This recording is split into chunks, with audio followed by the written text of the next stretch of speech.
ఇంకో ఇంట్రెస్టింగ్ వీడియోతో మీ ముందుకు వచ్చేసాం. ఇప్పుడు మేము కొత్త ఎక్స్పెరిమెంట్ చేసాం అన్నమాట. ఈ ఎక్స్పెరిమెంట్ ఎవరికైనా తెలిస్తే కామెంట్ చేయండి. పెళ్ళిళ్ళలో ఈ ఎక్స్పెరిమెంట్ బాగా చేస్తాము.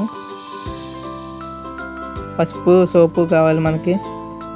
పసుపు అనేది న్యాచురల్ ఇండికేటర్గా పనిచేస్తుంది. సోప్ అనేది బేస్గా పనిచేస్తుంది. టర్మరిక్ మరియు సోప్ని కలిపినప్పుడు వచ్చే కలర్ ఏంటో మీకు తెలిస్తే కామెంట్ చేయండి. పేపర్ మొత్తం పూసేసుకుందాము, కాసేపు ఆడుకుందాము.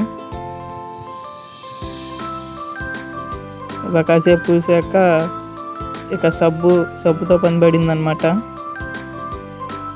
బట్టల సబ్బుని తీసుకుని దాని మీద ఇయర్ బడ్తో రాసాము.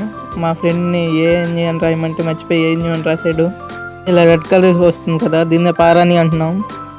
ఇలాంటి వీడియోస్ కోసం మా ఛానల్ సబ్స్క్రైబ్ చేసి లైక్ చేసుకోండి. Thank you.